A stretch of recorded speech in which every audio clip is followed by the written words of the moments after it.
Mi hija se burló. «Ay, otra vez con tus quejidos de vieja». Pero el dolor no me dejaba dormir hace meses. Nunca pensé que mi propia sangre me clavaría el cuchillo más profundo. Hoy voy a contarte algo que nunca pensé que contaría. Y si tú, por un segundo, sientes que esto parece familiar, solo te pido que dejes un like y te suscribas. Me va a ayudar a continuar desabafando. Mi nombre es Carmen Esperanza Rodríguez. Tengo 72 años. Y durante los últimos 8 meses, he vivido en la casa de mi única hija Inés, en el barrio de Coyoacán, en Ciudad de México. Una casa que yo ayudé a pagar cuando ella apenas podía conseguir el crédito hipotecario, donde mis ahorros de toda una vida se convirtieron en el enganche que les permitió tener su hogar. Esa mañana de martes, como todas las anteriores durante las últimas semanas, me desperté con esa punzada familiar en la cadera derecha, esa que bajaba por mi pierna como un alambre de púas cada vez que intentaba moverme. El dolor había empeorado tanto que ya no podía fingir que no existía. Ya no podía seguir mordiéndome los labios para no molestar a nadie con mis dramas de vieja, como empezaban a llamar mis hijos cada vez que mencionaba cualquier molestia. Me levanté de la cama despacio, aferrándome al buró de madera que había sido de mi madre, ese que Inés había relegado a mi cuarto porque ya no combinaba con la decoración moderna de la casa. Cada paso desde la cama hasta la puerta era una negociación con el dolor, una súplica silenciosa a mis huesos para que me permitieran llegar hasta la cocina sin despertar a nadie, sin ser una carga desde las 6 de la mañana. En la cocina, mientras preparaba el café de grano que había aprendido a hacer desde los 15 años, cuando trabajaba en casa de la familia Mendoza, allá en Puebla, antes de casarme con tu abuelo, se me escapó un suspiro de dolor, uno pequeño, casi imperceptible, pero Inés, que acababa de entrar con su bata de seda rosa y sus pantuflas de plumas, regalos que yo le había dado en su último cumpleaños, lo escuchó. «Ay, mamá, otra vez con tus quejidos de vieja. Ya no sabes qué inventar para llamar la atención, ¿verdad?» No fue una frase dicha entre risas. No fue una broma de hija cansada. Fue un escupitajo directo al alma, lanzado con esa sonrisa helada que había aprendido a poner cuando quería herirme, sin parecer la mala del cuento. Me quedé paralizada, con la cuchara del café suspendida en el aire, viendo cómo mi propia hija, la misma a la que amamanté durante 2 años porque nació prematura y débil, la misma por la que vendí mi anillo de compromiso para pagar sus tratamientos de asma cuando tenía 8 años, me miraba como si fuera una mendiga pidiendo limosna en su propia casa. ¿Sabes qué, mamá? Si vas a estar así todos los días, quejándote por todo, mejor busca una casa de retiro. Aquí no podemos estar aguantando tus dramas. Marcos y yo trabajamos. Santiago necesita tranquilidad para estudiar. ¿Y tú?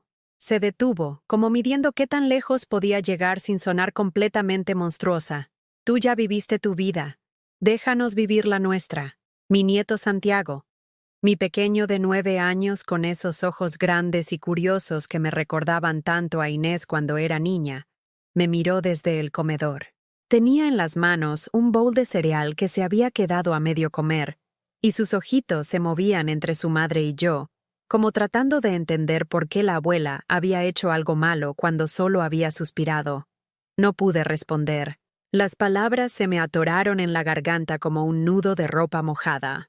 Me senté despacio en la silla de la cocina, esa silla de plástico blanco que yo había comprado en el mercado de Xochimilco cuando se mudaron a esta casa, porque las únicas 2 sillas de madera las reservaban para visitas importantes, no porque necesitara descansar, sino porque sentía que si seguía de pie, me iba a desplomar.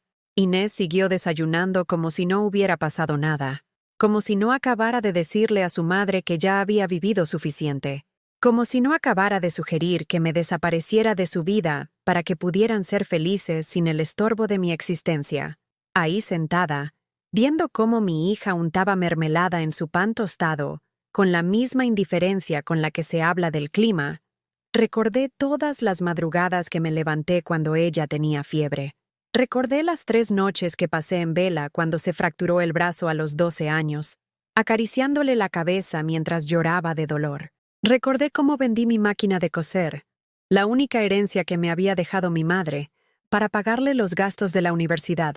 Y ahora resulta que mis quejidos de dolor, a los 72 años, después de haber trabajado desde los 14 limpiando casas ajenas, después de haber criado sola a una hija, porque su padre se largó cuando ella tenía 3 años, después de haber sacrificado cada peso, cada sueño, cada capricho personal por darle la vida que yo nunca tuve, ahora resulta que era una molestia. Marcos, mi yerno, entró a la cocina en ese momento. Ese hombre de 45 años, que nunca me había dirigido más de 10 palabras seguidas en los 8 meses que llevaba viviendo en su casa, pero que siempre tenía comentarios sarcásticos cuando creía que no lo escuchaba. Se sirvió café en su taza favorita, una de esas tazas grandes de cerámica que yo le había regalado en el Día del Padre, y me miró como quien mira un mueble que está mal colocado. ¿Ya empezó temprano hoy?, le preguntó a Inés, refiriéndose a mí como si yo no estuviera sentada a menos de 2 metros de él. «Ya sabes cómo es», respondió ella, y ambos intercambiaron esa mirada cómplice que las parejas usan cuando han tenido la misma conversación muchas veces antes. Esa mirada que decía que ya habían hablado de mí, que ya habían tomado decisiones sobre mi vida sin consultarme, que yo era un problema que necesitaba solución. Santiago se levantó de la mesa y se acercó a mí. Con sus manitas pequeñas me acarició el brazo y me susurró: «¿Te duele mucho, abuela?». Su voz era tan suave, tan llena de la compasión genuina, que sus padres parecían haber perdido en algún lugar del camino hacia la adultez. Antes de que pudiera responderle, Inés lo jaló del brazo. «Santiago, deja a la abuela descansar. Ya sabes que las personas mayores necesitan mucho silencio». Personas mayores. Como si yo fuera una especie diferente, como si ya no fuera Carmen, su madre, la mujer que le enseñó a caminar, a leer, a defenderse en la vida. Ahora era solo una persona mayor, que necesitaba silencio para no molestar a los vivos. El resto del desayuno transcurrió en silencio. Inés revisaba su teléfono mientras terminaba su café. Marcos leía noticias en su tablet. Santiago dibujaba en una servilleta, lanzándome miradas furtivas, llenas de preocupación, que me partían el corazón porque sabía que él era el único en esa casa que todavía me veía como una persona que merecía amor. Cuando se fueron, Inés a su trabajo en la tienda de ropa del centro, Marcos a su oficina de seguros, Santiago a la escuela, me quedé sola en esa cocina que olía a café y a traición. Me quedé ahí sentada durante no sé cuánto tiempo, sintiendo cómo algo se rompía dentro de mí, algo que sabía que ya no se iba a poder arreglar nunca más, porque cuando tu propia hija se burla de tu dolor, cuando te dice que ya viviste suficiente, cuando te sugiere que te vayas para no molestar, ahí entiendes que ya no eres su madre, eres solo una carga que heredó y que ahora quiere devolver. Y lo peor de todo era que parte de mí, una parte muy pequeña pero muy tóxica, empezaba a creer que tal vez tenían razón. Esa tarde, mientras limpiaba la casa que yo había ayudado a comprar, mis manos temblaron al sostener el trapo, no de vejez, de rabia contenida. Me detuve frente al refrigerador, donde todavía colgaba una foto descolorida de Inés graduándose de la universidad. Ahí estaba yo a su lado, con mi vestido azul marino, el único decente que tenía, y esa sonrisa de madre orgullosa que no sabía que su hija la estaría echando de su casa 20 años después. Recordé esa época. Inés tenía 23 años y acababa de conseguir su primer trabajo como vendedora en una boutique del Polanco. Ganaba apenas lo suficiente para sus gastos personales, pero tenía sueños grandes. Quería su propio negocio, su propia casa, una vida que yo nunca pude darme. «Mamá», me había dicho una tarde, sentada en la misma mesa donde hoy me humillaba, «encontré la casa perfecta. Está en Coyoacán, tiene 3 recámaras, un patio pequeño, pero necesito 150,000 pesos para el enganche». 150,000 pesos. En ese entonces era mi sueldo de 3 años completos trabajando como empleada doméstica en casa de los Herrera, allá en La Condesa. 3 años de levantarme a las 5 de la mañana, de limpiar baños ajenos, de planchar ropa que costaba más que mi salario mensual. «No tengo tanto dinero, mija», le había respondido, sabiendo que mentía. Sí tenía ese dinero.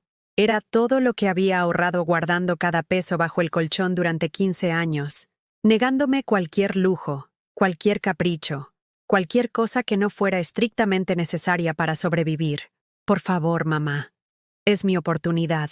Marcos y yo queremos casarnos, formar una familia, y te prometo que cuando tengas edad de no trabajar más, vas a vivir conmigo. Vas a ser la reina de la casa. La reina de la casa. Qué ironía tan amarga. Al día siguiente, fui al banco y retiré mis ahorros.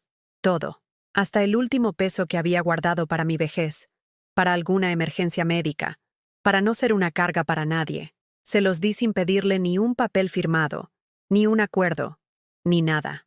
Porque una madre no le pide recibos a su hija. Una madre confía.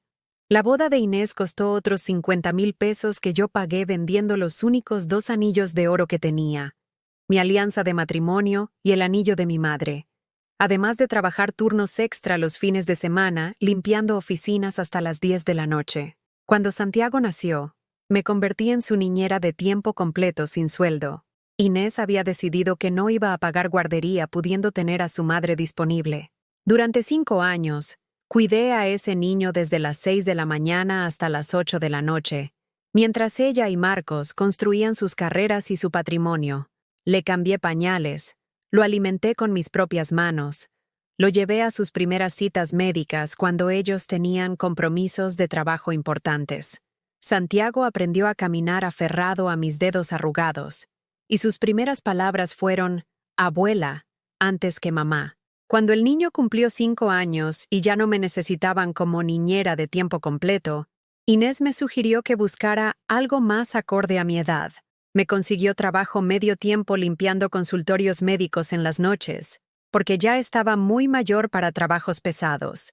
Durante los siguientes años, yo vivía sola en mi departamentito de la colonia Doctores, un lugar de 30 metros cuadrados que era lo único que podía pagar con mi nuevo salario. Pero seguía siendo la abuela disponible para emergencias. Cuando Santiago se enfermaba y no podían faltar al trabajo, me hablaban. Cuando necesitaban que alguien recibiera al plomero o al electricista, me hablaban. Cuando querían salir de fin de semana solos, me hablaban. Yo siempre decía que sí. Siempre. El año pasado, cuando cumplí 71, me resbalé en el baño de mi departamento y me fractí la muñeca izquierda. Pasé 2 días sin poder usar la mano, comiendo tortillas duras porque no podía abrir latas ni cocinar algo decente. No les dije nada a Inés y Marcos porque no quería ser una molestia. Fue Santiago quien se dio cuenta cuando vino a visitarme ese domingo. Vio mi mano hinchada y les contó a sus papás. Inés llegó furiosa, no porque me hubiera lastimado, sino porque no les había dicho. ¿Cómo se te ocurre no decirnos, mamá? ¿Y si te hubieras muerto aquí sola? ¿Te imaginas el problema legal que nos traerías? El problema legal que les traería. No la tristeza de perder a su madre. El problema legal. Marcos fue más directo. Ya no puedes vivir sola, Carmen. Es un riesgo para todos. Te vienes a vivir con nosotros, pero con reglas claras. Nada de andar quejándose por todo. Nada de criar al niño como si fuera tuyo. Y nada de meterte en nuestras decisiones de pareja. Me mudé a su casa hace 8 meses. Me dieron el cuarto más pequeño, el que antes usaban como bodega, al fondo del pasillo. Mis muebles no cabían, así que tuve que vender casi todo. La cama de mi matrimonio, el ropero de madera que había heredado de mi abuela, la mesa del comedor donde Santiago y yo hacíamos tareas cuando era pequeño. Al principio traté de ser la madre y abuela perfecta. Cocinaba, limpiaba, lavaba ropa, ayudaba con las tareas de Santiago, pero cada gesto de ayuda era recibido con críticas. La comida está muy salada, mamá. ¿Por qué moviste mis cosas del buró? Santiago, dile a la abuela que ya sabes hacer solo tu tarea. Mamá, esa blusa no te queda. Pareces más vieja de lo que eres. Poco a poco, me fui volviendo invisible en mi propia vida. Dejé de opinar sobre la comida para no molestar. Dejé de ayudar con la limpieza para no mover sus cosas. Dejé de intentar conversar en las cenas para no interrumpir sus temas importantes de adultos. Me volví una sombra que pagaba renta emocional por existir en una casa que yo había ayudado a comprar. Lo peor era que Santiago empezó a tratarme diferente. Su madre le había enseñado que yo era frágil, que era mayor, que había que hablarme despacio y tratarme como si fuera una niña grande. Mi nieto, que antes me buscaba para contarme sus secretos, ahora me hablaba con esa condescendencia que usan los adultos con los ancianos. ¿Cómo estás, abuelita? ¿Ya tomaste tus pastillas? Pastillas. Como si fuera una enferma mental que necesitaba medicación para funcionar. Una noche, acostada en mi cama pequeña, mirando el techo de mi cuarto bodega, hice cuentas mentales. En los últimos 20 años, había gastado en Inés y su familia los 150,000 del enganche de la casa, los 50,000 de la boda, 5 años de cuidado gratuito de Santiago, que cualquier niñera habría cobrado mínimo 2,000 pesos al mes, regalos de cumpleaños, de Navidad, del Día de las Madres que ella me daba a mí, pero que yo pagaba comprándole algo mejor a ella, las emergencias médicas de Santiago que surgían justo cuando yo acababa de cobrar, los préstamos que me pedían y que nunca me devolvían, siempre con la promesa de «la próxima quincena te pago». En total, había invertido en su felicidad más de $500,000 de pesos y 30 años de mi vida. Y ahora me decían que mis quejidos de dolor eran una molestia. Esa noche lloré por primera vez en meses.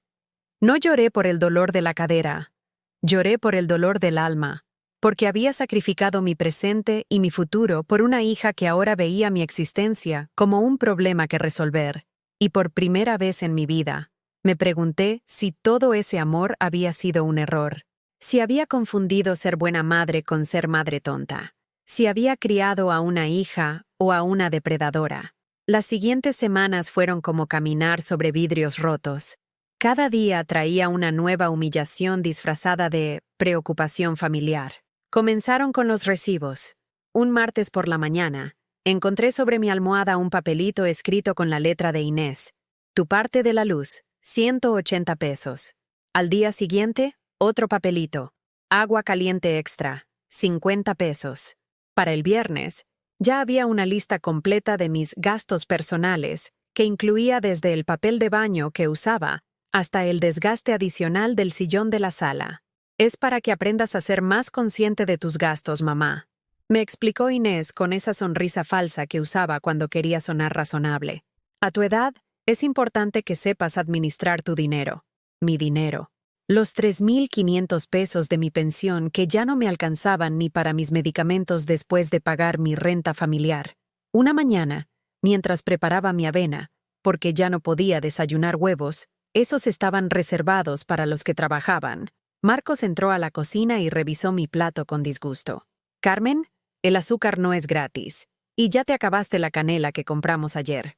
Me quedé viendo mi plato de avena aguada, sin azúcar, sin canela, sin nada que la hiciera comestible. Marcos se sirvió un plato gigante de huevos rancheros con chorizo, pan tostado con mantequilla y jugo de naranja recién exprimido. El aroma llenó la cocina, haciéndome salivar de una manera que me dio vergüenza. ¿No vas a desayunar como Dios manda?, le pregunté, tratando de sonar casual. Yo sí trabajo, Carmen. Necesito energía para producir. Tú ya estás retirada. Como si estar retirada significara que ya no necesitaba nutrición. Como si mi cuerpo de 72 años pudiera funcionar con aire y buenas intenciones. El domingo, mi día favorito de la semana porque Santiago no tenía clases y podíamos pasar tiempo juntos, se convirtió en mi día más solitario.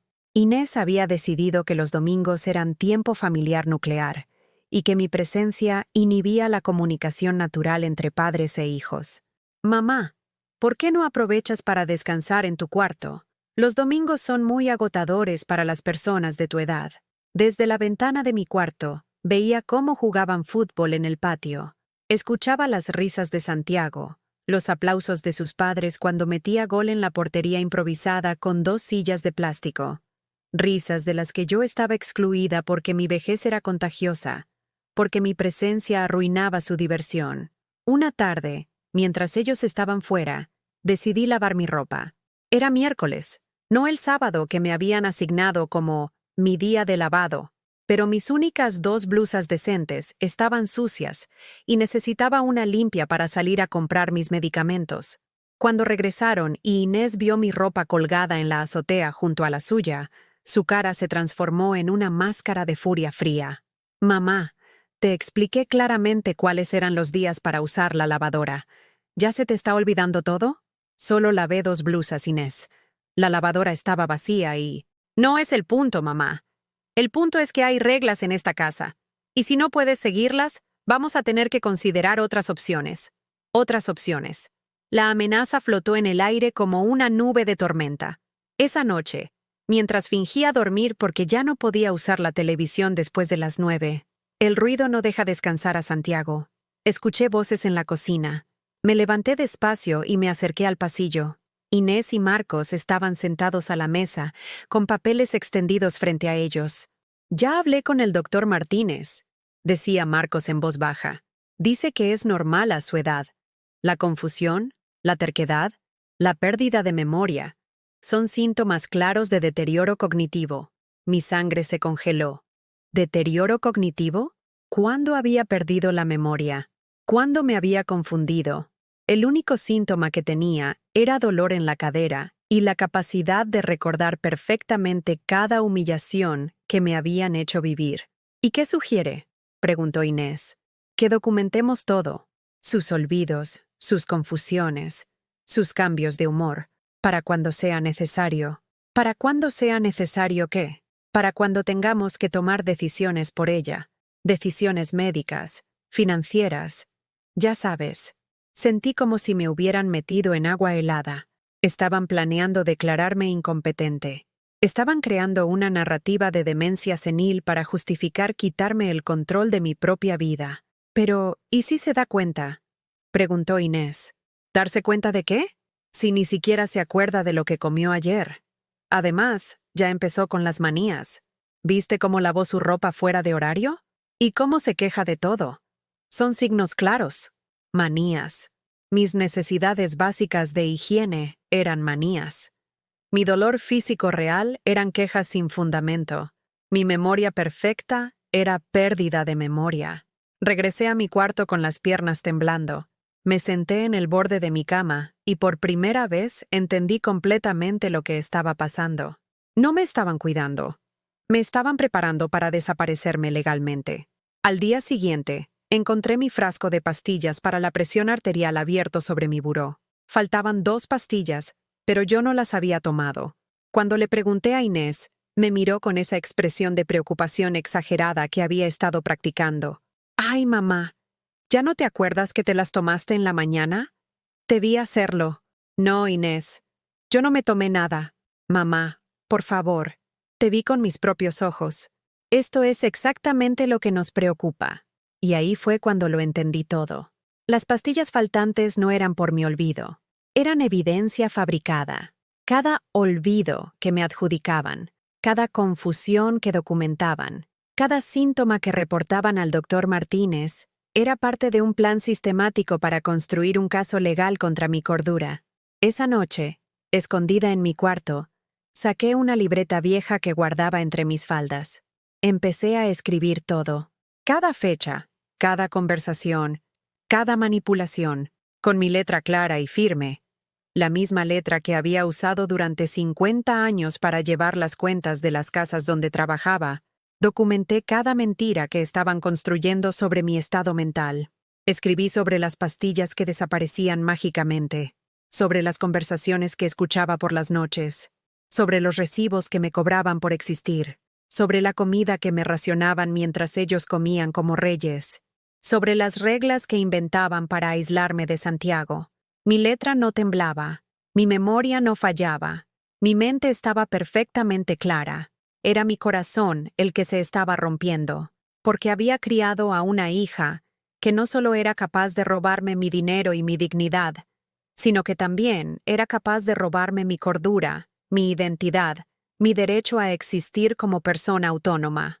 Una semana después, mientras ellos creían que dormía mi siesta de anciana, escuché a Inés hablando por teléfono. «Sí, doctor. Cada vez peor. Ayer se levantó a las 3 de la mañana insistiendo en que alguien había movido sus pastillas. No reconoce que se las tomó ella misma. Sí, exactamente lo que usted dijo que pasaría». Colgó el teléfono y la escuché suspirar profundamente, como si estar cuidando a una madre demente fuera la carga más pesada del mundo. pero yo había estado despierta toda la noche por el dolor de la cadera. No me había levantado a buscar pastillas. No había tenido ninguna confusión. Esa conversación telefónica era completamente inventada. Mi propia hija me estaba enterrando en vida, pastilla por pastilla, mentira por mentira, hasta convertirme en una versión ficticia de mí misma que justificara cualquier decisión que quisieran tomar sobre mi futuro.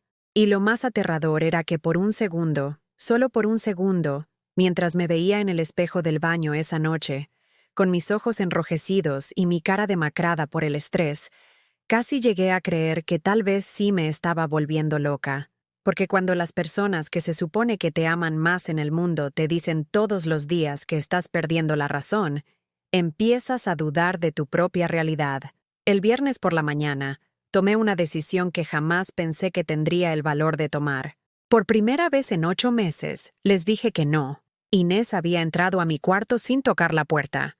Otra de esas libertades que se tomaba porque las personas mayores no necesitan privacidad. Con una lista de mandados en la mano. Mamá, necesito que vayas al mercado de Coyoacán. Tenemos invitados esta noche, y se me olvidó comprar los chiles para el mole. También pásate por la tintorería a recoger la camisa de Marcos. Y de regreso, compra pan dulce en la panadería de la esquina. Me quedé sentada en mi cama, mirándola fijamente. Mi cadera me dolía tanto que apenas había podido levantarme para ir al baño.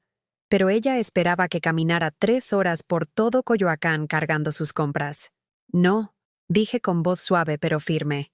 Inés parpadeó varias veces, como si no hubiera escuchado bien. ¿Cómo que no, mamá? Que no voy a ir. Me duele mucho la cadera para caminar tanto. Su cara cambió completamente. La máscara de hija preocupada se desplomó, y por primera vez en meses vi su verdadero rostro. El de una mujer que había perdido el control sobre su empleada doméstica gratuita. Ay, mamá, otra vez con lo mismo. ¿Sabes qué? Estoy cansada de tus dramas. Si no quieres ayudar en nada, entonces ¿para qué estás aquí? ¿Para qué estoy aquí? Repetí, sintiendo como algo se encendía dentro de mi pecho. Estoy aquí porque tú me dijiste que era peligroso vivir sola. Estoy aquí porque tú insististe en que era lo mejor para todos. Sí, pero no para que te la pases quejándote todo el día. No me quejo.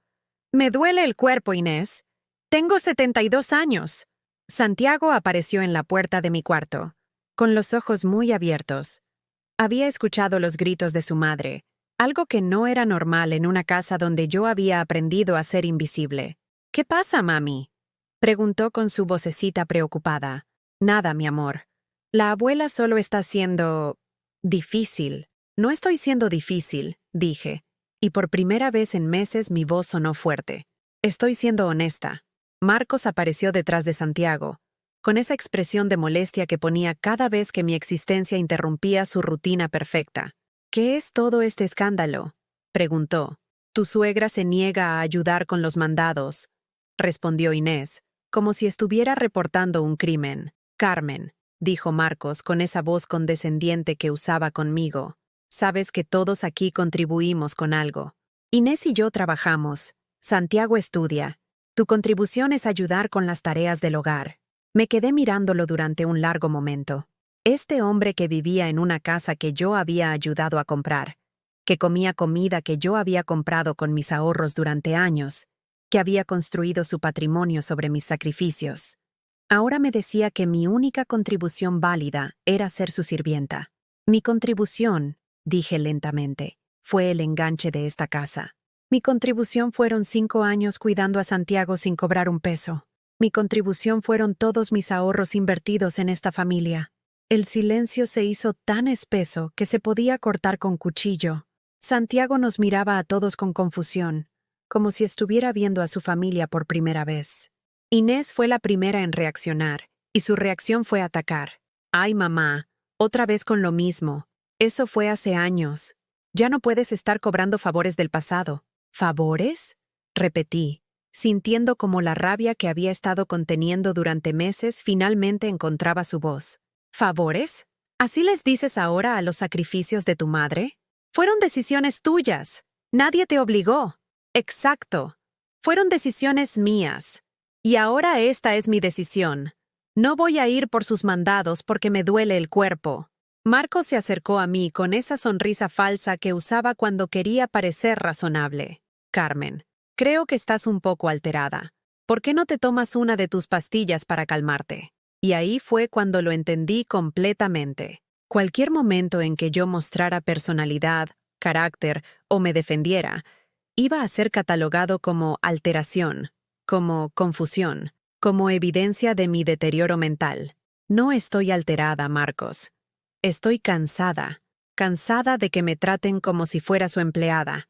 Cansada de que me cobren por usar papel de baño. Cansada de comer sobras mientras ustedes comen como reyes. Cansada de vivir como una extraña en una casa que yo ayudé a pagar. Santiago se acercó a mí y me tomó de la mano. Abuela, ¿por qué estás triste? Antes de que pudiera responder, Inés lo jaló del brazo. Santiago, vete a tu cuarto. Los adultos estamos hablando. ¡No! Grité. Y todos se quedaron helados. No te lleves a mi nieto. Él tiene derecho a saber por qué su abuela está triste. Me agaché hasta quedar a la altura de Santiago, ignorando el dolor punzante en mi cadera. Estoy triste, mi niño, porque a veces los adultos se olvidan de ser amables. Se olvidan de que las personas mayores también tenemos sentimientos.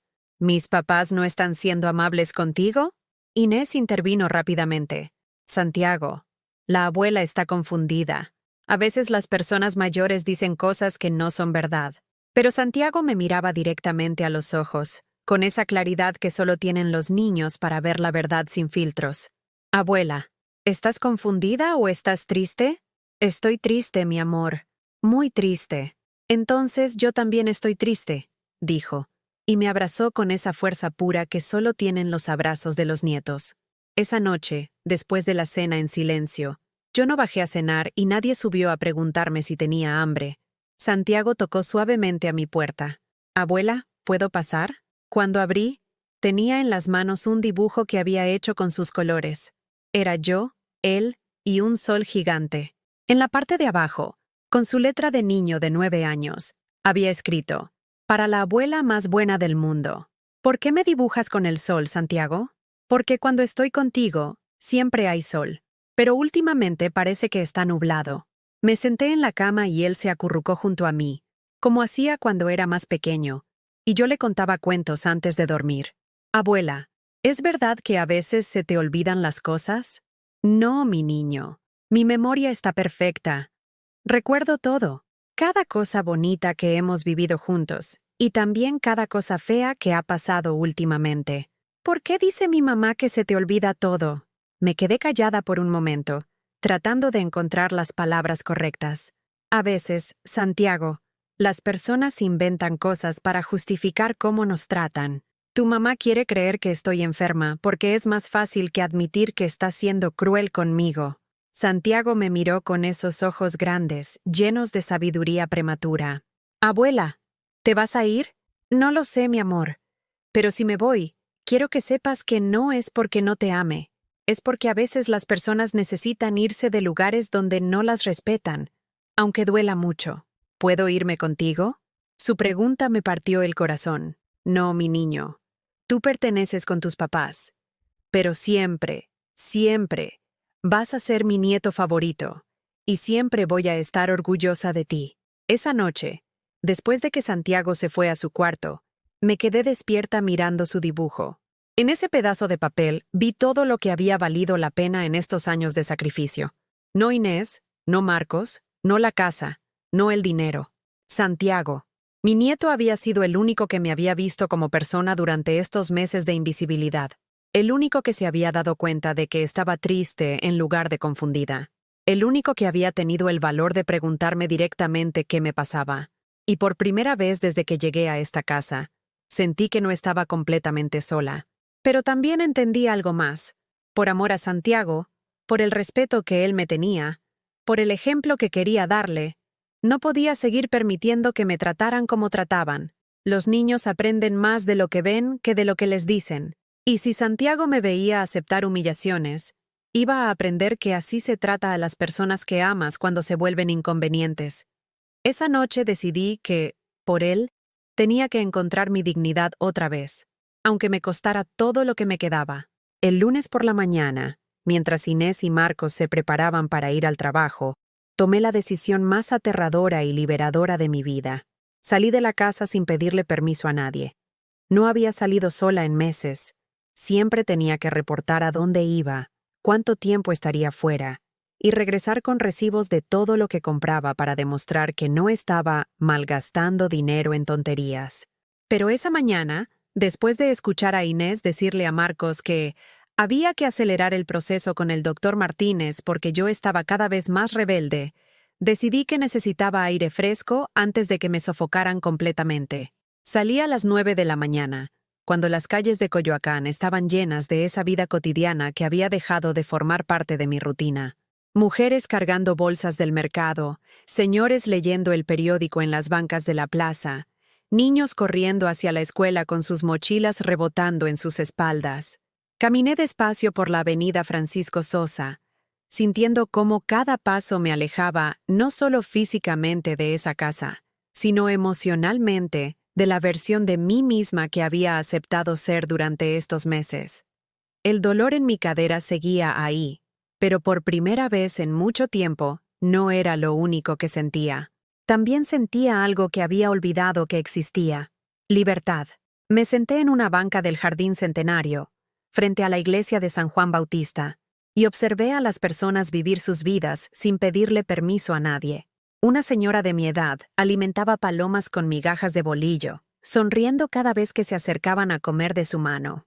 Un grupo de jubilados jugaba dominó en una mesa de cemento, riéndose y discutiendo las jugadas con la pasión de hombres que habían encontrado la forma de envejecer con dignidad. ¿Cuándo había sido la última vez que me había reído así?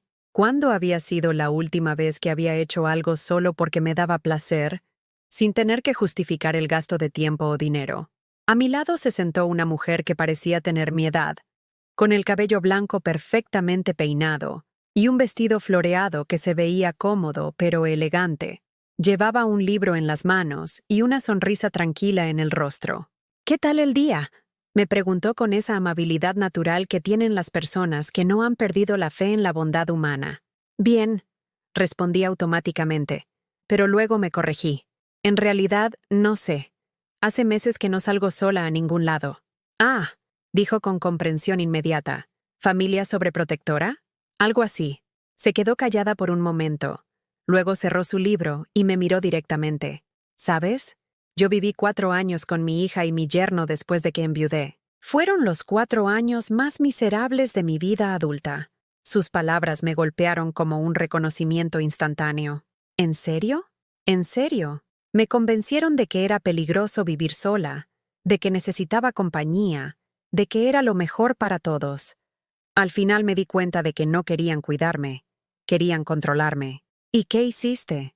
Me fui. Renté un departamentito pequeño aquí en Coyoacán, conseguí una gata que se llama Esperanza y recuperé mi vida. Fue la mejor decisión que he tomado en años. La miré con una mezcla de admiración y envidia. «¿Y tu hija?». Al principio se enojó mucho. Decía que era una irresponsable, que algo me iba a pasar, que los vecinos iban a hablar mal de ella por abandonar a su madre. Pero con el tiempo entendió que una madre feliz es mejor que una madre resentida.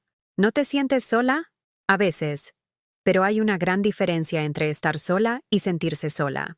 En casa de mi hija me sentía sola todo el tiempo, rodeada de gente que me veía como una carga. Ahora estoy sola por elección, rodeada de vecinos que me saludan, de libros que me interesan, de decisiones que tomo yo misma. Nos quedamos sentadas en silencio por un rato, viendo cómo la vida sucedía alrededor nuestro. Por primera vez en meses, no sentía la urgencia de regresar corriendo a casa para reportar mi paradero. «¿Cómo te llamas?», le pregunté. «Elena Vázquez». «¿Y tú?». «Carmen Rodríguez». «Mucho gusto, Carmen. ¿Te puedo dar un consejo de mujer mayor a mujer mayor?». Asentí. «No esperes a que otros te den permiso para vivir tu vida. A nuestra edad, el tiempo es demasiado valioso para desperdiciarlo siendo infelices por complacer a personas que no nos valoran». Cuando regresé a la casa a las 2 de la tarde, me recibió una tormenta de reproches. Inés estaba en la sala, paseándose como tigresa enjaulada, y Marcos estaba sentado en el sofá con los brazos cruzados y cara de juez. ¿Dónde estabas?, me gritó Inés antes de que pudiera cerrar la puerta. Estábamos preocupadísimos. Pensamos que te había pasado algo. Estaba en el parque. ¿En el parque? ¿5 horas en el parque? Estaba hablando con una señora y pensando, repitió Marcos con sarcasmo. Carmen, no puedes desaparecer así. ¿Y si te hubieras perdido? ¿Y si te hubiera dado algo? ¿Y si algún ratero te hubiera asaltado? No me pasó nada. Pero pudo haberte pasado, gritó Inés. Por eso te dijimos que no salieras sin avisar. Me quedé parada en medio de la sala, viendo cómo 2 adultos me regañaban como si fuera una niña de 5 años que se había perdido en el supermercado. Tengo 72 años, dije con calma.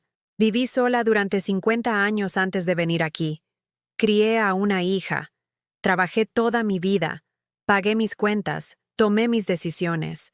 No necesito pedirle permiso a nadie para sentarme en un parque público. ¡Sí necesitas!, gritó Inés.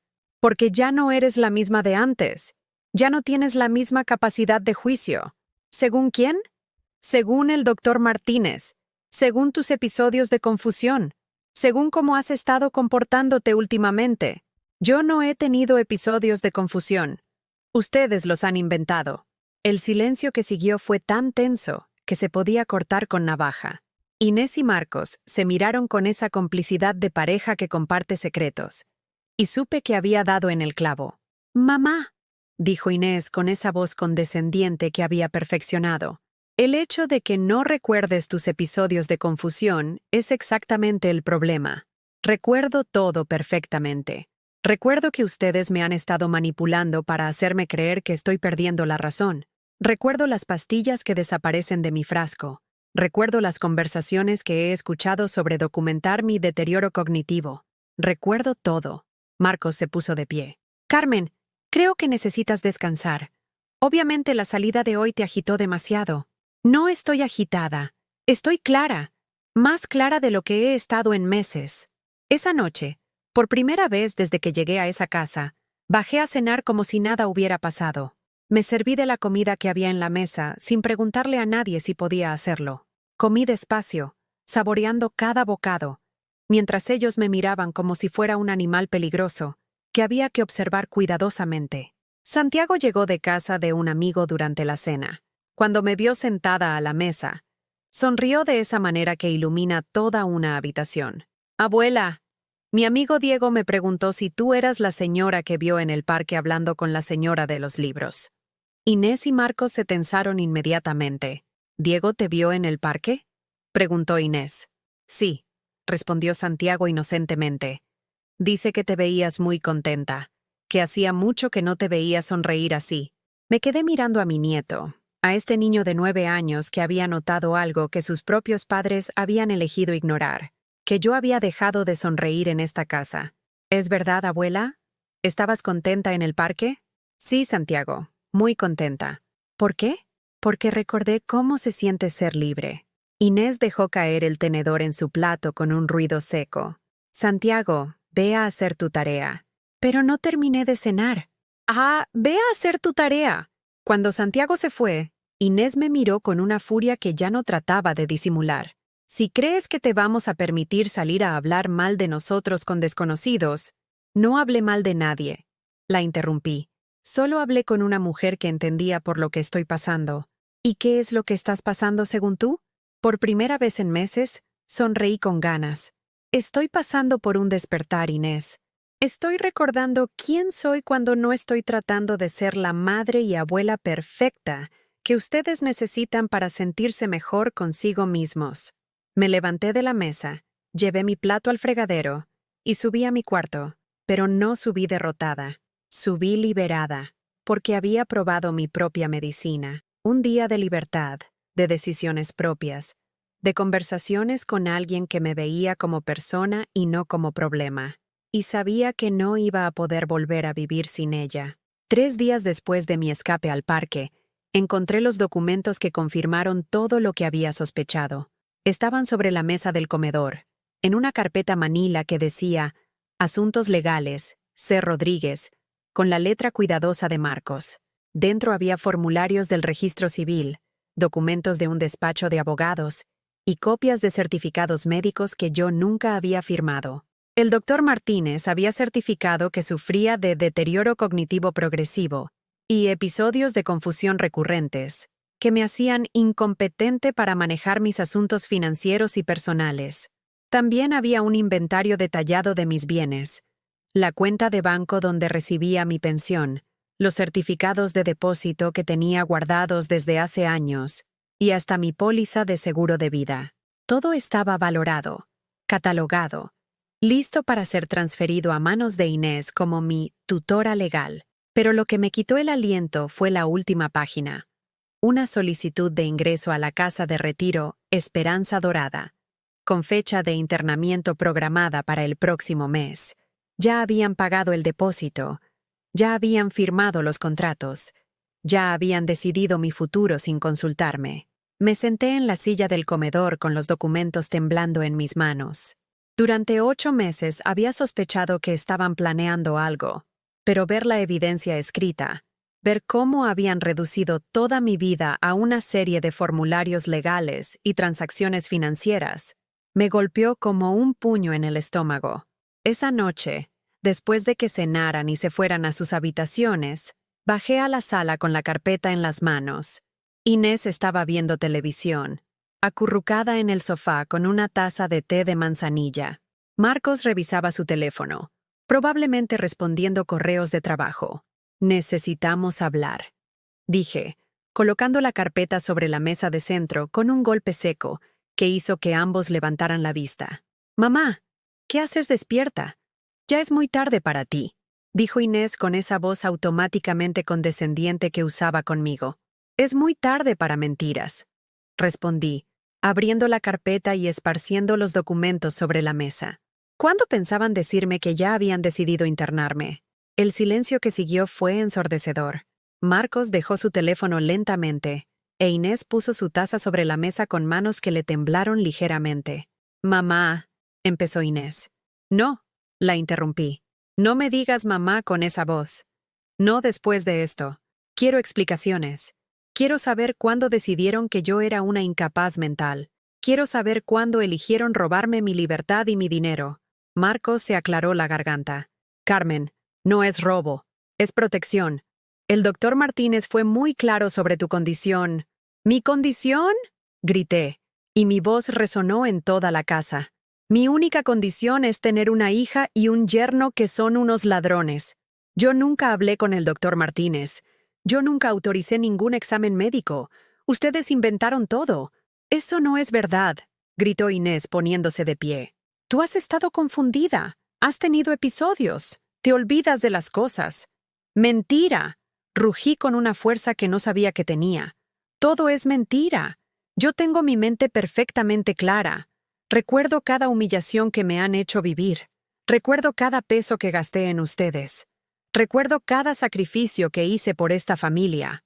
Santiago apareció en lo alto de las escaleras, en pijama, con los ojos muy abiertos por los gritos. «¿Qué pasa?», preguntó con voz asustada. «Vete a tu cuarto», le gritó Inés. «¡No!», grité yo más fuerte. «No se va a ir. Santiago tiene derecho a saber qué tipo de personas son sus padres». Me giré hacia mi nieto, con lágrimas corriendo por mis mejillas, pero con la voz firme. «Santiago, tus papás quieren encerrarme en un asilo porque ya no les sirvo como empleada doméstica gratuita. Quieren robarme mi dinero y hacer que un juez declare que estoy loca para que nadie pueda detenerlos». «Eso no es verdad», gritó Inés. «Santiago, no le hagas caso. Está confundida». Santiago bajó las escaleras lentamente y se acercó a mí. «Abuela, ¿estás confundida?» «No, mi niño.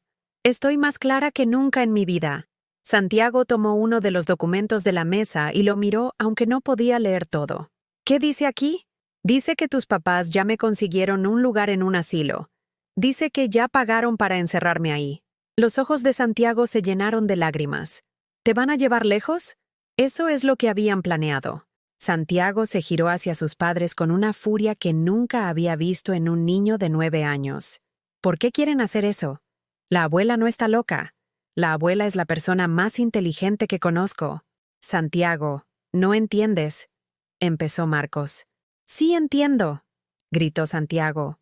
Entiendo que ustedes son malos con la abuela. Entiendo que le cobran por todo. Entiendo que nunca la dejan hacer nada. Y ahora quieren mandarla lejos. Inés se acercó a Santiago y trató de tomarlo del brazo, pero él se zafó y corrió hacia mí, abrazándome con fuerza. No te vayas, abuela. Por favor, no te vayas. No me voy a ir, Santiago, pero tampoco me voy a quedar aquí siendo tratada como basura. Me puse de pie, con Santiago todavía abrazado a mi cintura, y miré directamente a Inés y Marcos. Durante 8 meses he vivido en esta casa como una prisionera. Me han cobrado por respirar. Me han racionado la comida. Me han prohibido salir. Me han inventado enfermedades mentales para justificar su crueldad. Todo porque yo cometí el error de confiar en ustedes, de creer que mi hija me amaría en mi vejez como yo la amé en su infancia. Mamá, nosotros sí te amamos, dijo Inés con lágrimas falsas en los ojos. ¡No!, grité. No me aman. Se aman a sí mismos. Aman mi dinero. Aman tener una empleada doméstica gratis. Pero a mí, a Carmen Esperanza Rodríguez, a la mujer que lo sacrificó todo por ustedes, a esa mujer no la aman. Tomé la solicitud del asilo y la rompí en pedazos pequeños, dejando que los papeles cayeran como confeti sobre la mesa. Pueden quedarse con su casa, pueden quedarse con sus mentiras, pueden quedarse con su vida perfecta sin mí, pero no van a quedarse con mi dinero, no van a quedarse con mi libertad, y definitivamente no van a quedarse con mi dignidad. ¿A dónde vas a ir?, preguntó Marcos con una sonrisa cínica. No tienes nada. No tienes nadie. Sin nosotros, no eres nada. Me giré hacia él con una calma que me sorprendió a mí misma. Marcos, yo era alguien antes de conocerte. Fui alguien cuando tu esposa era una niña que se orinaba en la cama, y yo tenía que lavarle las sábanas. Fui alguien cuando trabajé 18 horas al día para pagarle la universidad. Y voy a ser alguien después de salir de esta casa. ¿Con qué dinero?, se burló. Tu pensión no te alcanza ni para un cuarto de azotea. Sonreí por primera vez en la conversación. ¿Sabes qué es lo más gracioso, Marcos? Que ustedes creen que conocen todos mis recursos, que creen que documentaron todos mis bienes en sus papelitos legales. Vi cómo sus caras cambiaron ligeramente. Una sombra de duda cruzó por sus ojos. Mi madre siempre me decía, Carmen, nunca pongas todos los huevos en la misma canasta. Ustedes conocen la cuenta donde depositan mi pensión. Ustedes conocen los certificados que tengo en el banco de aquí de la esquina. Pero nunca se molestaron en preguntarme qué más tenía. El silencio se hizo espeso como miel. En Guadalajara, donde nací, tengo otra cuenta. Una cuenta que abrí hace 30 años y donde he estado depositando dinero desde antes de que ustedes se conocieran. En Puebla, donde trabajé durante 15 años, tengo otra cuenta más. Y aquí en el DF, en un banco que ustedes nunca pisaron, tengo certificados de depósito que vencen el mes que viene. Vi cómo la confianza se desvanecía de sus rostros como agua derramándose. Así que no, Marcos. No me van a dejar en la calle. No van a quedarse con todo mi patrimonio. Y definitivamente no van a usar a mi nieto como testigo de cómo maltratan a su abuela. Me agaché y besé la cabeza de Santiago. Te amo, mi niño. Siempre te voy a amar, pero no puedo quedarme en un lugar donde me tratan peor que a una mascota. «Mamá, espera», dijo Inés, con pánico real en la voz por primera vez en meses. «No», respondí, dirigiéndome hacia las escaleras. Ya esperé demasiado. Esperé a que me respetaran. Esperé a que me valoraran. Esperé a que recordaran que sin mí, esta casa no existiría. Que sin mí, esta familia no existiría. ¿Te vas esta noche?, preguntó Santiago con voz quebrada. No, mi amor. Pero me voy pronto. Y cuando me vaya, va a ser para siempre. Subí a mi cuarto y cerré la puerta con llave.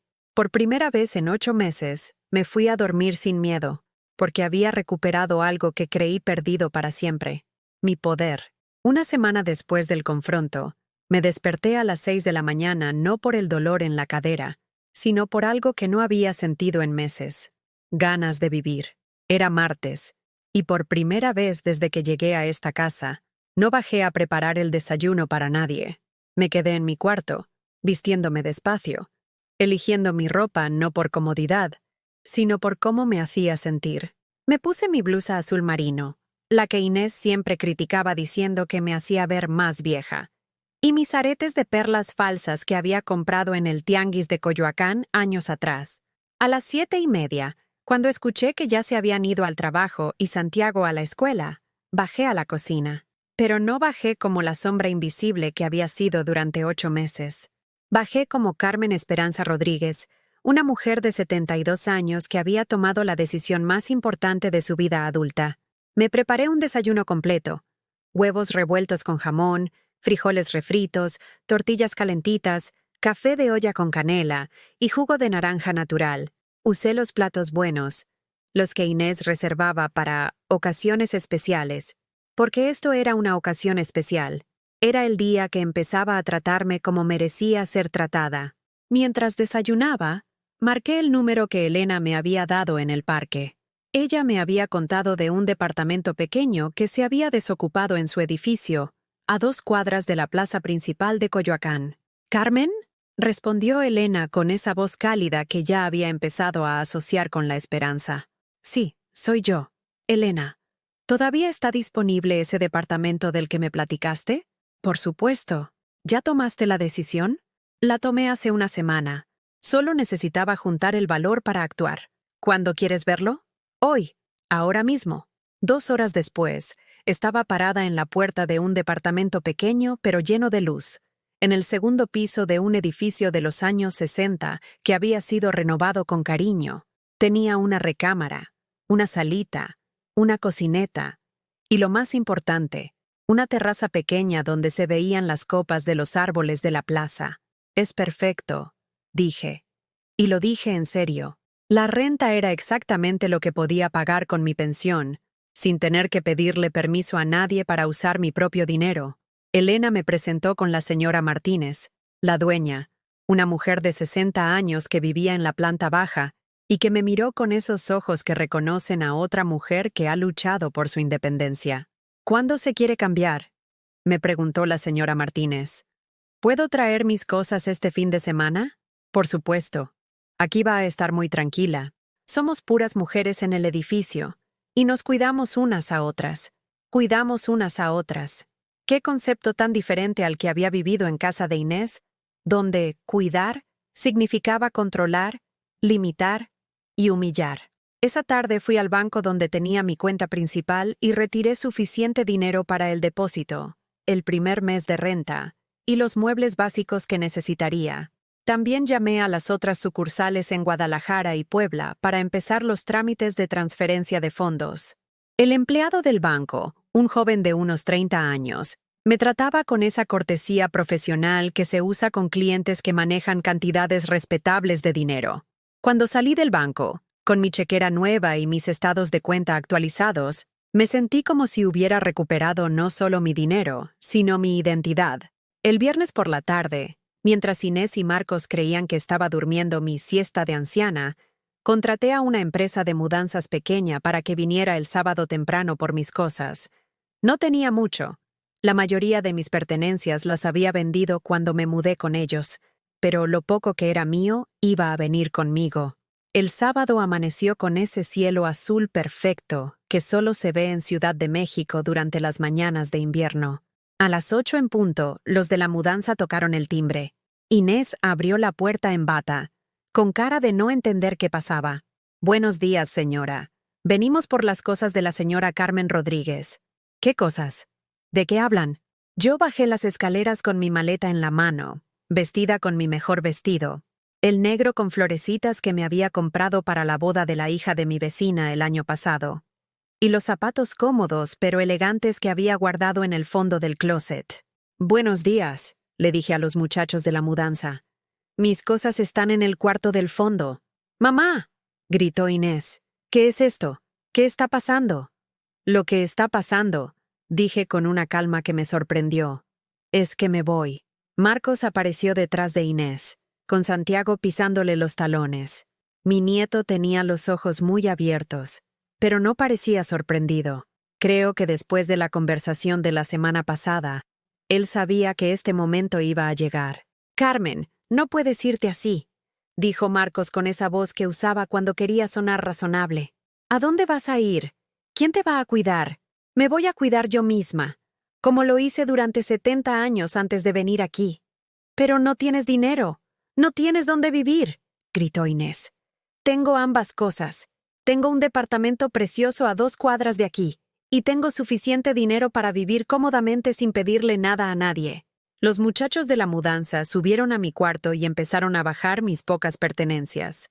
Mi ropa, mis fotos, mis libros, la imagen de la Virgen de Guadalupe que había sido de mi madre, y la mecedora pequeña que había logrado rescatar de mi departamento anterior.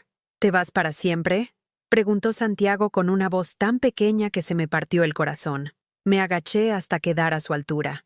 «Mi amor, me voy porque necesito un lugar donde me respeten, donde pueda ser yo misma sin pedirle permiso a nadie». «¿Pero nos vas a visitar?» «Claro que sí, mi niño.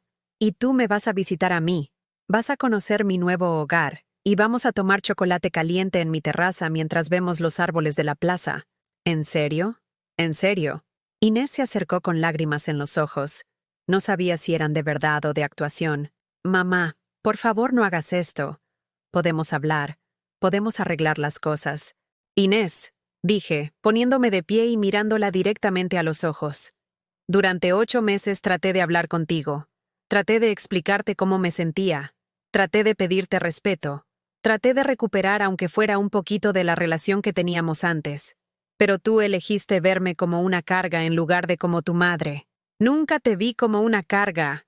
Me cobrabas por usar papel de baño, Inés. Me racionabas la comida.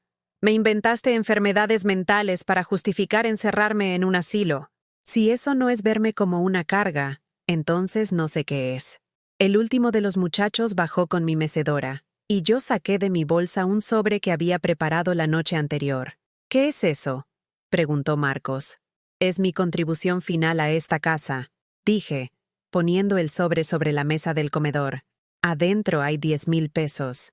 Es lo que calculé que gasté en comida, luz, agua y otros servicios durante estos 8 meses. No quiero deberles nada. No quiero que digan que me fui sin pagar lo que debía». Inés abrió el sobre con manos temblorosas. Cuando vio los billetes, se quedó sin palabras. «También hay una carta», continué. «Una carta donde explico exactamente por qué me voy. Por si algún día, cuando sean viejos y sus hijos los traten como ustedes me trataron a mí, quieren recordar cómo se sintió estar del otro lado». Tomé mi bolsa y me dirigí hacia la puerta. Los muchachos ya habían terminado de cargar el camión y me esperaban. «Abuela», dijo Santiago, corriendo hacia mí. Lo abracé fuerte, respirando ese olor a champú de bebé que todavía tenía en el cabello. «Te amo, Santiago. Siempre te voy a amar. Y quiero que sepas que cuando seas grande, cuando tengas que tomar decisiones difíciles en tu vida, recuerdes que tu abuela eligió su dignidad por encima de su comodidad». «¿Qué significa eso?». «Significa que a veces es mejor estar sola y feliz que acompañada y triste». Santiago asintió con esa seriedad que tienen los niños cuando entienden algo importante, aunque no puedan explicarlo con palabras. «¿Me das tu dirección nueva?». «Por supuesto». Saqué un papelito que había preparado con mi nueva dirección y mi número de teléfono. «Aquí está. Pero pregúntales a tus papás antes de visitarme, ¿sí?». Santiago tomó el papel y lo guardó en el bolsillo de su pijama como si fuera el tesoro más valioso del mundo. Caminé hacia la puerta, pero antes de salir me giré una última vez. «Inés, Marcos», dije con voz clara y firme, «les deseo lo mejor. Espero que algún día entiendan que el amor no se demuestra controlando a las personas, sino respetándolas. Y espero que cuando ustedes sean viejos, sus hijos los traten mejor de lo que ustedes me trataron a mí». Salí de la casa sin mirar atrás. Subí al camión de mudanzas, me senté junto al conductor y le dije, «Vámonos». Mientras nos alejábamos por las calles de Coyoacán, hacia mi nueva vida, sentí algo que no había sentido en años. Libertad completa. No era solo libertad de movimiento o libertad económica. Era libertad de ser yo misma, sin excusas, sin permiso, sin miedo. Por primera vez en meses, Sonreí de verdad. La mudanza transcurrió sin sobresaltos mayores. Los muchachos bajaron mis pocas pertenencias, una por una, descolgando los cuadros que guardaban recuerdos de mis amores y mis pérdidas, acomodando la mecedora heredada de mi madre, símbolo de generaciones que nos precedieron, y cargando con cuidado la pequeña estantería donde reposaban mis libros favoritos. Sentí un extraño vértigo al ver el camión alejarse con los últimos bultos, como si dejara atrás no solo un techo y unas paredes, sino un pasado de sacrificios silenciosos y humillaciones disfrazadas de preocupación familiar. Subí con paso firme las escaleras del edificio de Elena, en cuyos descansos ella había plantado macetas de geranios y albahaca, pequeñas explosiones de color que, en mi corazón, auguraban un nuevo florecer. Crujió la puerta metálica al abrirse, y un halo de tranquilidad me envolvió. Un pasillo limpio, puertas pintadas de blanco, y la luz filtrándose por una ventana con vitral. Al fondo, mi nuevo hogar me esperaba, desnudo aún de mis historias y de mis costumbres, pero lleno del posible calor de mis propias decisiones. Recorrí cada rincón con los dedos, como quien olfatea de cerca una tela para asegurarse de su calidad. El cuarto, lo bastante amplio como para que cupieran mi cama, el pequeño ropero y la mesa donde me sentaría a escribir mis memorias, me pareció un santuario. La sala, acogedora y luminosa, invitaba a colocar mi mecedora junto a la ventana. Y la terraza, apenas una plataforma con barandal de herrería, me pareció un balcón al mundo, un lugar para respirar el aire sin permiso ajeno.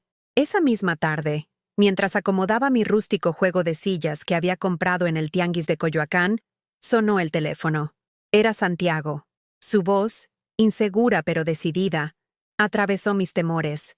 «Abuela, mamá y papá dicen que no entienden por qué te vas». Respiré hondo, emocionada de hablar con mi nieto, mi principal sostén. «Quisiera verte y darte un abrazo». Le propuse que me visitara al día siguiente. Sabía que debía acompañarlo. Quería verlo, sentir su aliento de niño y compartir la ilusión de lo que estaba por venir. Cerré los ojos y me imaginé a los dos sentados en mi terraza, viendo a los pájaros posarse en los cables de la calle y escuchando el rumor de la vida citadina.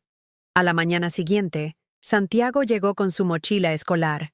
Al verme abrir la puerta, sus ojos se iluminaron. Cruzó el umbral con un brinco y me abrazó como si fuera su principal refugio. Sentí el corazón salírseme del pecho. «Abuela, ¿quieres té? Traje unas galletas de chocolate». «Gracias, mi tesoro», le dije. «Ven, siéntate aquí. Vamos a poner esta mesita». Mientras vertía el agua hirviendo en la tetera, le conté que pronto vendría mi cama, mis fotos y mis plantas, y que la terraza sería nuestro punto de reunión. Él, con su voz de niño mayor, me habló de la escuela, de sus amigos, de cómo le costaba entender el enfado de sus padres conmigo. «Abuela, les digo que te extraño, pero no saben escucharte. Quieren que seas como ellos dicen». «Lo sé, mi vida», respondí, acariciándole la cabeza.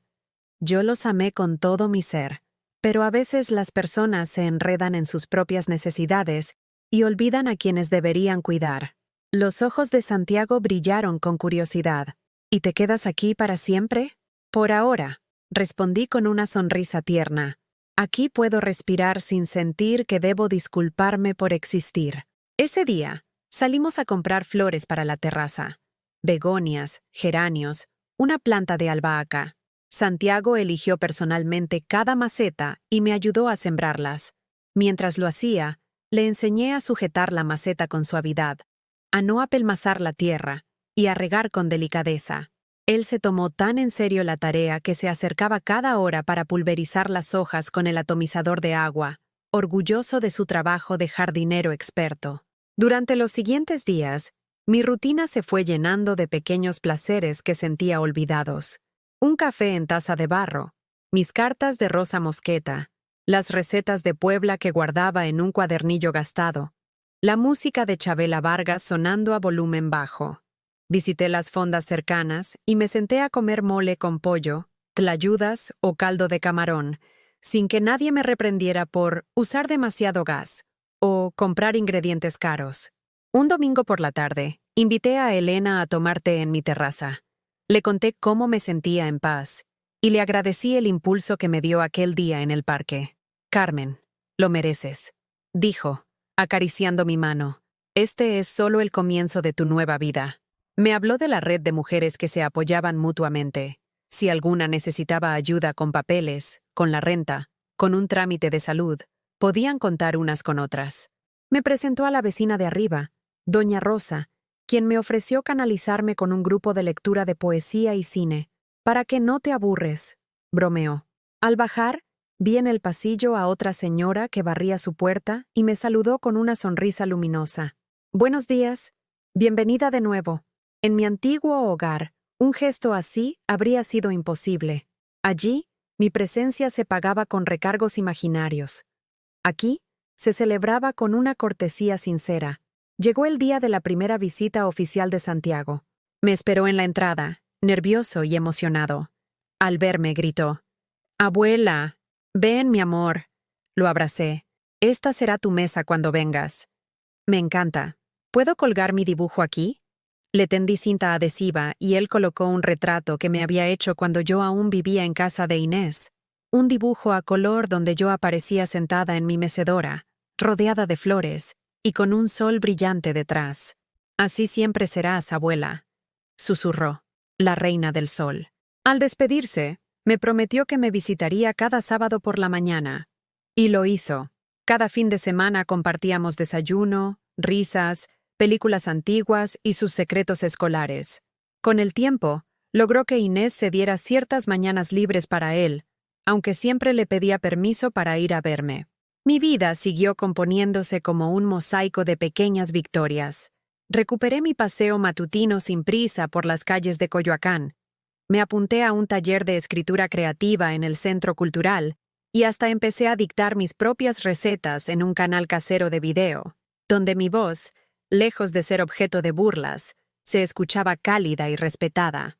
De pronto, recuerdo que me invitaron a una reunión de Remembranzas de Vida. Un grupo de adultos mayores se reunía cada jueves en el Jardín Centenario para compartir anécdotas, fotografías y sus lecciones de sabiduría. Allí hablé de mi historia, sin nombrar culpas ni rencores, sino resaltando la importancia de mantenerse firmes en la propia dignidad. Aplaudieron mi sinceridad y me nombraron gestora del mes, un gesto que conmovió mi corazón hasta las lágrimas. Un día, mientras regaba mis geranios, apareció en la puerta de mi casa un cartero con un paquete. Era la carpeta manila que Inés y Marcos habían dejado olvidada en la mesa de la sala semanas atrás. Con manos temblorosas la abrí y encontré una carta de mi hija. En ella, con caligrafía temblorosa, Inés pedía perdón. Admitía que, en su afán de protegerme, me había convertido en prisionera de su propia culpa y sus miedos. Reconocía cada error y me rogaba que la perdonara. Aquel sobre llegó sin invitación, cuando ya yo no lo esperaba. Había en sus líneas un atisbo de humildad y dolor que ni yo sola había permitido expresarse en su momento. No respondí de inmediato. Dejé la carta sobre la mesa de la terraza y me senté en la mecedora. Observé cómo el sol se escondía tras los edificios, y por un instante, comprendí que mi perdón no dependía de su reconciliación, sino de mi paz interior. Al día siguiente, me paré frente al espejo y me vi, una mujer de 72 años, con canas de sabiduría, arrugas de historias vividas y una mirada que brillaba con fuerza. Decidí escribir una respuesta breve, sin reproches ni rencores, solo ofreciendo el espacio para un diálogo verdadero cuando ella estuviera lista. Firmé con mi nombre completo, Carmen Esperanza. Consciente de que el perdón es tan libre como la decisión de soltar el dolor, lo envié sin remordimientos. Hoy, al mirar mi vida construida con mis propias manos, siento que cada paso, incluso los más dolorosos, me enseñó algo invaluable. Nunca debemos renunciar a nuestra identidad, ni permitir que el amor se convierta en control. Lección de vida inspiradora. Reconoce tu valor intrínseco. La dignidad no se negocia ni se condena a la espera de la aprobación de otros. Eres valiosa por existir, no por servir. El amor no anula la autonomía. Amar a alguien no significa poseerlo ni decidir por él. El cariño verdadero respeta la libertad y la individualidad. Nunca es tarde para redescubrirte. A cualquier edad, podemos reinventarnos, aprender de nuestros errores y forjar un nuevo camino lleno de propósito y esperanza. Rodéate de quienes te celebran. Busca círculos de apoyo, amigos, vecinos, grupos de intereses, que te impulsen a crecer y te acompañen sin condiciones. Perdonar es liberador. El perdón no es un favor al otro, sino un regalo a ti mismo. Un puente que te permite soltar la carga y avanzar con el corazón ligero. Hoy, viviendo en mi propio refugio, con mi nieto que me visita y una comunidad que me valora, sé que la verdadera libertad nace de respetarnos y honrar nuestra propia historia. La vida nos da oportunidades de renacer cuantas veces sea necesario. Solo hace falta el valor de dar el primer paso.